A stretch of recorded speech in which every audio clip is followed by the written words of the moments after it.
আজ আমাদের স্বপ্ন পূরণের প্রথম সূচনা। ভিডিওটি হচ্ছে শুক্রবার 20 তারিখ 2026।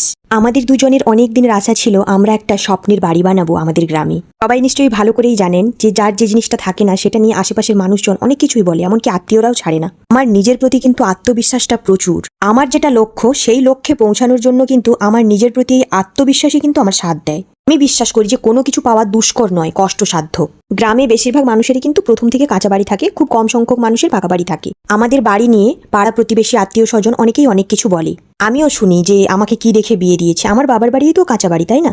আমার মা বাপি সবসময় একটাই কথা বলে যে আমি ছেলেকে রেখে দিয়েছি, ছেলের বাড়ি দেখে নয়। তাই কে কি বললো, সত্যি কথা বলতে আমি গায়ে মাখি না। আর একটা কথা, আমি আমার হাজব্যান্ডকে সবসময়ের জন্য এটাই বোঝাই যে তুমি যেটা পাওয়ার তুমি তোমার সময়ে পাবে। ধরুন আমার মা বাবা আমাকে একটা সুন্দর বাড়ি দেখে বিয়ে দিয়ে দিল, এই সুন্দর বাড়ির পেছনে মানুষটাও যে সুন্দর হবে তার কি গ্যারেন্টি আছে?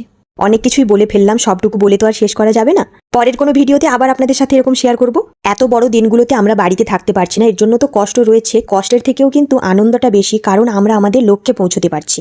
ভূমি পূজন বা ভিত পূজন যেহেতু বাড়ির মালিককে করতে হয়, এই জন্য আমার শ্বশুর মশাই কিন্তু পুজো করলেন। আজ বাড়িতে প্রথম ঢালাই মেশিন এসেছে, তো সবাই খাওয়া দাওয়া করবে, এর জন্য তোড়জোড় আয়োজন শুরু হয়ে গিয়েছে। আমার মা বাপিও এসেছে, আর এদিকে আমার শাশুড়ি মা হচ্ছে দেশি চিকেন ম্যারিনেট করছে। আমার কিন্তু দেখে জিভে জল চলে এসছে। আর একদিকে আমার মা কিন্তু প্রায় সব রান্না কমপ্লিট করে ফেলেছে। মাকে বললাম যে কি কি রান্না করলে ভিডিও করে পাঠাবে, দেখবো।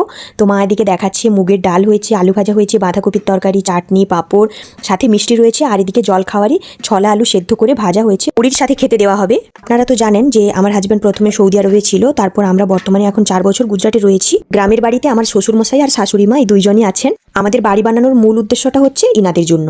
এদিকে আপনাদের সাথে গল্প করতে করতে চিকেনটাও হয়ে গিয়েছে, এত ভালো দেখতে হয়েছে, উফ মিস করলাম খুব। আমরা যেহেতু বাড়িতে থাকতে পারছি না, এই জন্য দুই মা দুই বাপির উপর চাপটা একটু বেশি পড়ে গিয়েছে।